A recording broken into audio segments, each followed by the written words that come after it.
从0到1的高速公路上，我们正目睹一个旧时代的崩塌与一个新纪元的诞生。想象一下，如果你拥有一台电动车，在摄氏零下40度的极地环境中，它不仅没有因为低温而损失任何续航力，甚至能在短短5分钟内从几乎耗尽的电量充至80%，随后带着你连续奔驰超过1200公里。这不是科幻电影的剧本，而是2026年4月此时此刻人类能源史上的最大转折点。根据最新的实测数据显示，我们正处于液态锂电池退场，次世代固态电池正是接管地球的起点。这一刻，人类对于续航的焦虑，对于电池起火的恐惧，以及对能源补给效率的渴望，都将在固态电解质的微观世界中得到终极解答。各位观众大家好，欢迎来到一个专门分享未来趋势与最新科技的频道。我们必须先理解，为什么过去10几年来，电动车虽然普及，却始终无法彻底取代燃油车。其核心症结在于液态电解质的物理极限。传统锂离子电池的工作原理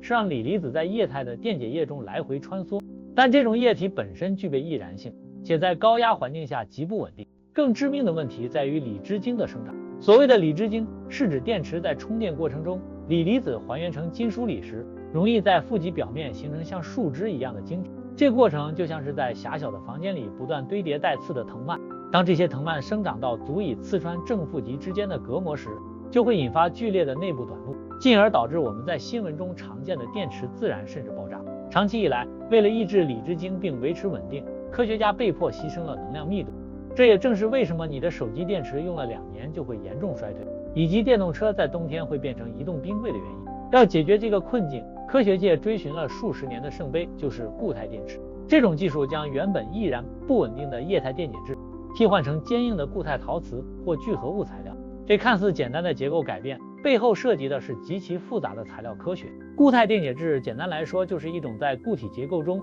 仍能允许离子快速移动的特殊物质。在传统物理观念中，固体的分子排列紧密，离子极难穿越，就像要让一个人穿过一堵实心墙。但科学家研发出的次世代硫化物与氧化物固态电解质，其内部微观结构具有特殊的离子通道，让锂离子的迁移速率甚至超越了液态环境。这意味着电池不再需要笨重的冷却系统，也不再害怕物理撞击导致的泄漏。它本质上从一个充满化学液体的危险容器，变成了一块坚固、安全、能量密度极高的固体能源砖。就在几个月前，来自量子能源实验室的一位资深研究员曾分享过一个轶事。在2020年代初期，研发团队为了寻找最稳定的固态界面，曾经尝试过超过3万种不同的材料组合。某个深夜，一名实习生不小心将一种高分子聚合物与特殊的硫化物陶瓷粉末以错误的比例混合，没想到这种意外产生的复合材料竟然在超低温环境下展现出了前所未有的离子导电率。这个意外的发现打破了当时学术界的定论，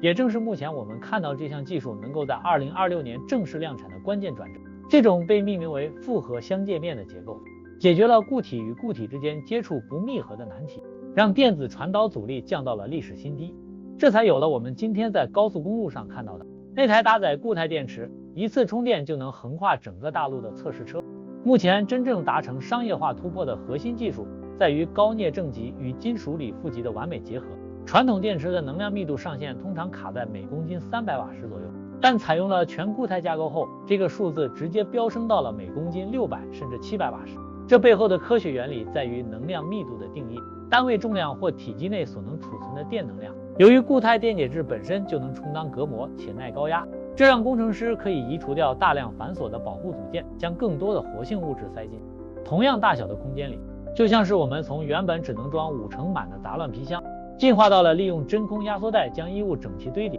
空间利用率提升了1倍以上。这不仅意味着更长的续航，更意味着电池包的重量可以减轻1半。这对于车辆的操控性与整体能源消耗来说是质的飞跃。让我们来看看另一个具体的实践案例。今年年初，在北欧瑞典的极寒测试场中，一辆搭载最新型固态电池的原型车进行了极限挑战。当时气温低至零下52度，传统电动车在这种环境下，电池活性会下降40%以上，充电速度甚至会慢到让人崩溃。然而，这辆固态电池车在完全没有预热的情况下，依然保持了95%的电池容量释放，并且在雪地快充站中仅用了6分钟就完成了从0到90%的补能。现场的测试工程师提到，当他触摸电池外壳时，甚至感觉不到明显的升温。这证明了固态电池内电阻极低，能量损耗极小。那一刻，围观的传统车厂代表们神情凝重，因为他们知道内燃机最后的优势在那6分钟的冷却空气中已经消散殆尽。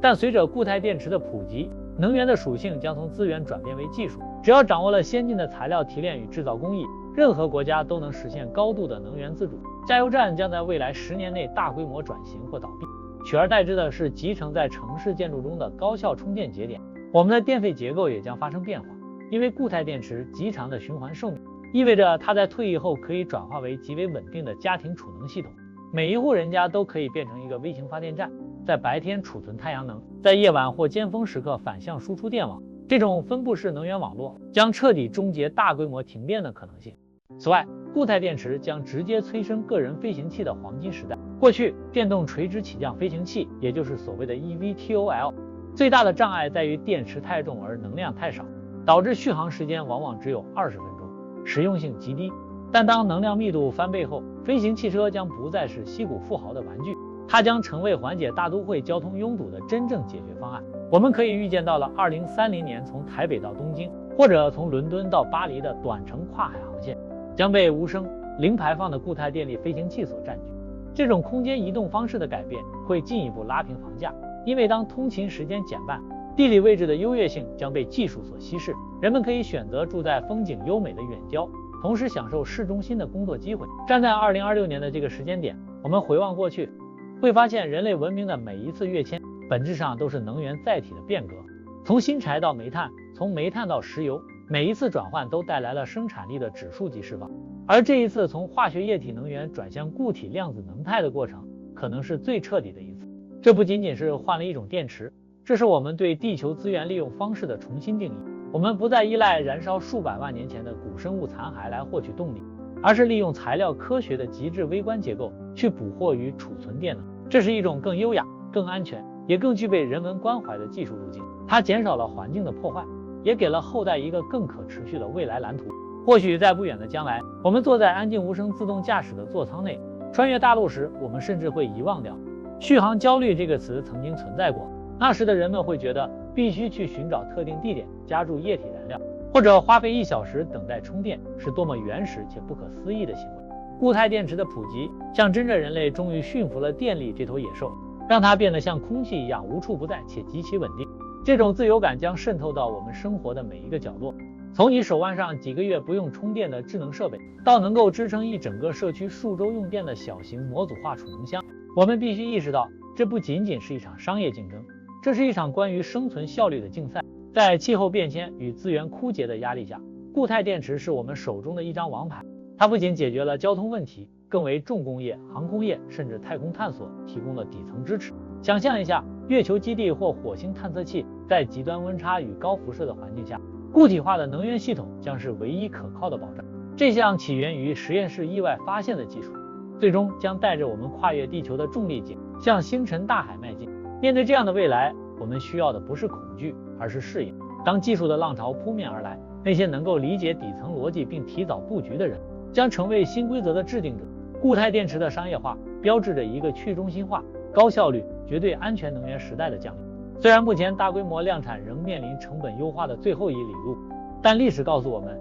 一旦技术跨越了量产临界点，成本的下降将会是断崖式的。正如当年的平板电视取代大头电视，或者智能手机取代按键手机一样，这种变化将在2-3年内完成彻底的迭代。我们现在正处于风暴前的宁静，所有数据都指向了同一个方向，能源的固态革命已经不可逆转。这支影片所记录的这场实测只是历史长河中的一个小波浪，但在2026年这个重要的节点，它无疑为我们揭示了未来10年的基本底色。这是一个由材料科学驱动的时代，这是一个让我们重新夺回时间与移动自由的时代。当我们在未来某个时刻回首今日，我们会感叹，原来文明的跨越就发生在那些看似微小的离子通道被彻底打通的一瞬间。这期的影片就分享到这里，科技的浪潮是不会停止。如果你想在这个疯狂的时代提早布局，现在就订阅频道，我们下一支影片见。